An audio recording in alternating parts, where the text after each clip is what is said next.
Lah, Assalamualaikum warahmatullahi wabarakatuh. Alhamdulillah, kembali lagi kita bertemu pada perkuliahan perkerasan jalan tahun 2025 ini. Semester ganjil, nah, kita masuk pembahasan keempat pada pertemuan kali ini. Nah, untuk lebih berkanya lagi, kita mulai dengan membaca doa. Baca doa dimulai.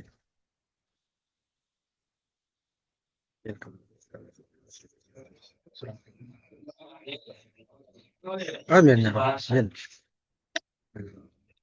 Pada kuliah ini kita didukung oleh LMS ya, Classroom. Di sini ada video, Anda bisa nonton. Untuk perkasan jalan, Anda bisa nonton video perkasan jalan, video jembatan juga ada, termasuk jembatan itu jalan ya, karena di jembatan ada jalan.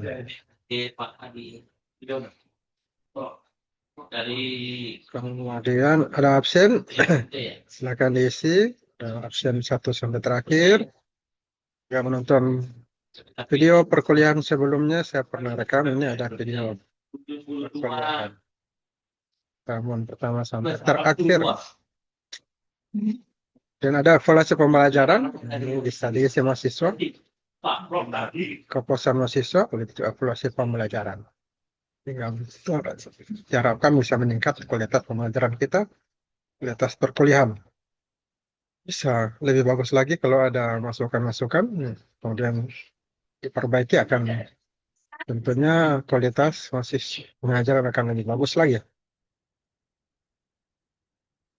Kemudian materinya ini kita bisa lihat ini untuk sekarang ini waktunya kuliah keempat. Nah, ada tugas, ada materi. Jadi tinggal diketik tugas biasanya akan muncul. Kita lihat, Bismillah. Muncul. Sini ada profil mahasiswa, silakan isi email, nama, NPM, kelas. Kemudian soalnya. Ini tugasnya pada kuliah ini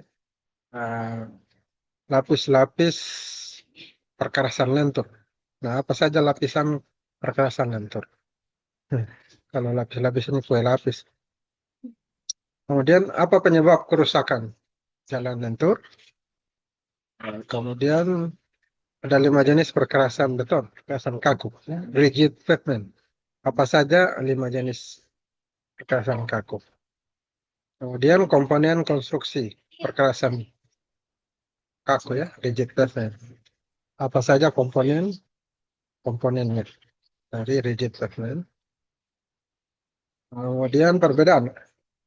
Sudahkah Anda tahu perbedaan antara jalan rigid pavement, kerasan kaku, dan jalan lentur? Ini perlu Anda ketahui. Nah, satu bahan ikatnya semen, satu bahan ikatnya aspal ya. Ada materinya, silakan baca. Terakhir, nah ini pendidikan karakter, apa yang bisa Anda ambil, yang bisa Anda terapkan dari karakter Nabi Sulaiman alaihissalam. Nah, itu tugasnya. Kemudian kalau Anda ingin tahu apa yang bisa diambil dari karakter Nabi Sulaiman, ada juga link file untuk kisah Nabi Sulaiman. Nah, ini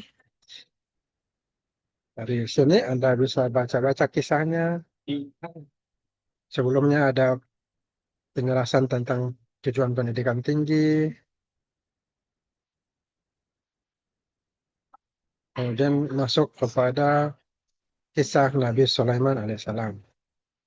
Nah, kisahnya Anda bisa baca. Kali ini sudah ada materinya, saya menyampaikan secara umum saja. Anda bisa pelajari sendiri. Nah, sudah besar ya, kita bukan anak-anak lagi. Kita bisa belajar sendiri. Mana-mana bisa mandiri. Nah, di sini di antaranya Anda bisa ambil di ini. Mana kita bisa mengambil karakter Nabi Sulaiman, mana beliau selalu menjaga amanah dan bertanggung jawab. Nah, ini diharapkan mahasiswa bisa menerapkannya dalam kehidupannya, menjadi orang yang amanah, mahasiswa yang amanah dan bertanggung jawab. Kemudian belajar sholat ya, beribadah. Maksudnya malam hari ini, contohkan Nabi Sulaiman pada malam hari agar dicintai Allah Subhanahu Wa Taala, dicintai Tuhan, dan mengawali setiap kegiatan dengan doa. Diakhiri juga dengan doa. Nah, minimal membaca Bismillah bagi kaum Muslim dan Alhamdulillah kalau selesai. Jadi itu diantara karakter dan sebaiknya diamalkan.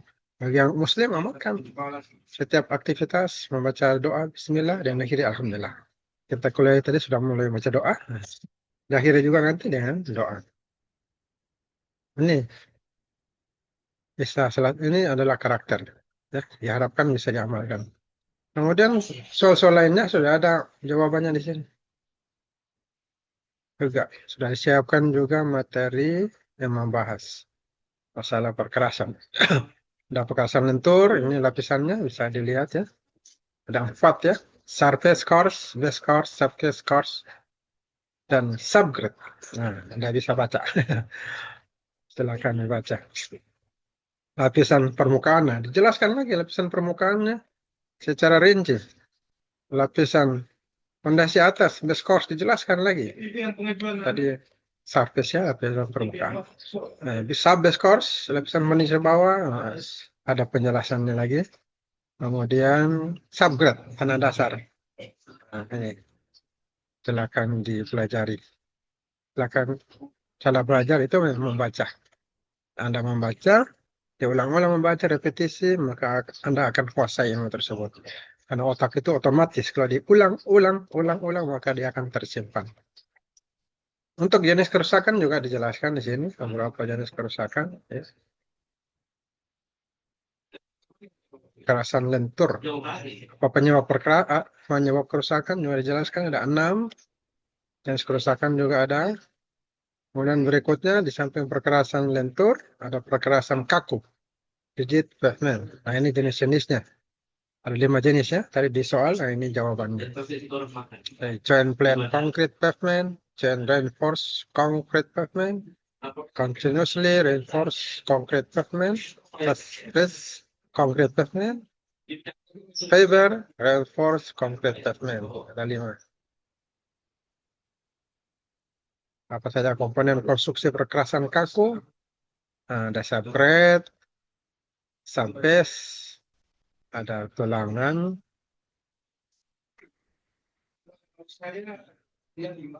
ada sambungan atau join, ada bond breaker di atas subbase, alur permukaan atas atau grooving, approach.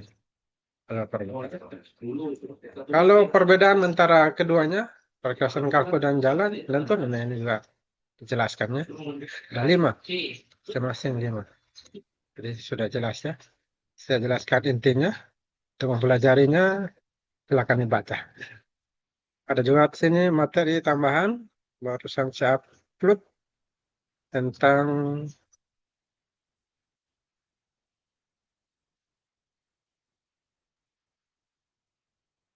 kekuatan material, lapis penutup, surface ya, surface course, ya surface course itu lapis penutup. Saja persyaratan dan uji lapis penutup. Nah, ini chapter 1 dalam lapisan penutup perkerasan. Nah, ini bisa dibaca, diperbesar. Apa fungsi utama, tantangan dan signifikansinya, Anda bisa ketahui dari sini.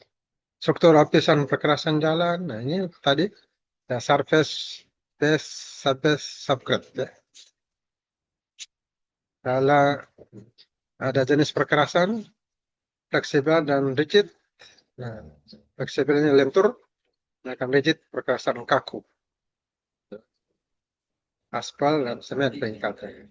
Ada persyaratan material lapisan penutup. Dari sisi kekuatan struktural, ketahanan terhadap air, stabilitas thermal, skate resistance, durabilitas, dan workability, flexibility. Ada material umum lapisan penutup. Nah, ini material umumnya. PVC, aset, aspal beton. Ada uji kekuatan material lapisan. Uji Marshall, uji Resel modulus, uji karakteristik aspal. Bagaimana proses ujinya? Ini sudah dijelaskan di sini. Ada uji ketahanan aus dan deformasi. Skate resistance, rating, wheel tracking, ada uji permeabilitas. Apa standar dan spesifikasi kekuatan lapisan penutup? Start test, landasannya. Seksinya ASTO, STM, SNI, Marga. Ya, ada 4 desain standar. Speknya sudah ada ini, parameternya, klasifikasi jalan. Persyaratannya bahkan di sini ditulis tebalnya. Kalau lintas berat 5-10 cm, kalau lintas sedang 4-8 cm, kalau ringan lalu lintasnya 3-5 cm. Apa peran lapisan penutup? Surface course. Ini tentunya paling atas berarti yang paling pertama bersentuhan dengan beban kendaraan, dengan roda kendaraan. Ya, ada beban. Distribusi beban kendaraan ke jalan. Yang pertama menerima adalah ya, surface course, lapisan paling atas, lapisan permukaan, lapisan penutup. Ada studi kasus juga tentang kegagalan lapisan penutup. Akibat kekuatan materialnya tidak memadai. Ada dampaknya, ada akar permasalahan, dan pelajaran berharga. Ya. Bisa dibaca di sini akar masalahnya apa? Pengawasan kualitas material lemah, pengawasan lemah, penguatan biaya, mengurangi ketebalan, prosedur pemadatan tidak optimal, formula campuran tidak sesuai, yang beban lalu lintas, drainase buruk, ini beberapa kerusakan. Akhirnya dampaknya kegagalan, ya, perbaikan, ya, miliaran ya. 3 kali biaya pemeliharaan rutin pada perbaikan. Kemacetan parah, 3 bulan, masa perbaikan. Peningkatan kecelakaan lalu lintas bisa 30%, kerugian ekonomi pengguna jalan bisa 15 M. Luar biasa. Ini pelajaran berharga. Jadi investasi awal dalam kualitas material dan konstruksi yang tepat ini jauh lebih ekonomis. Ya, daripada diperbaiki, ya, lebih baik ya, dari kualitas materialnya diperbaiki dari awal. Jadi kerugian bisa dikurangi.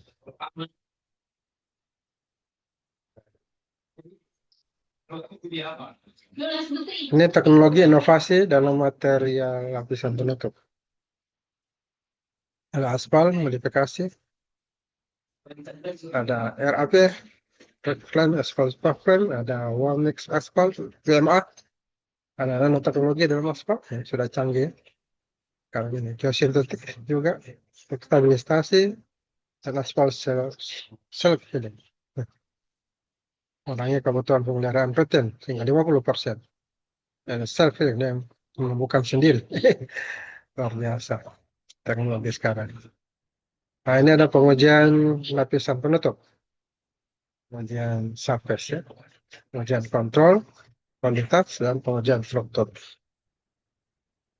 Controlling and not looking coach, extraction test, dan sample test untuk menguji kontrol kualitas. Kalau pengujian strukturalnya FVD, Falling Wedge Deflectometer, ada LWD, Wedge Deflectometer, ada CVR, Ground Protection Radar. Terakhir kesimpulan dan rekomendasi. Bagaimana kualitas materi, pengujian komprehensif mutlak diperlukan, adopsi teknologi inovatif. Nah, di sini direkomendasi perlu adanya peningkatan standar spek nasional, pengembangan sistem manajemen perkerasan berbasis data, Ini untuk monitoring berkala dan prediktif. Investasi dalam pelatihan berkelanjutan, personel laboratorium dan lapangan perlu memang peningkatan kualitas dengan mengikuti pelatihan dan seterusnya ya. Ini materi sedikit tentang service atau kekerasan lentur. Ya. Dan ini kuliah kita pada kesempatan kali ini, kuliah yang keempat. Mudah-mudahan bermanfaat bagi kita semua. Dan saya kira mengucapkan alhamdulillah, ya, alhamdulillah ya Rabbil alamin.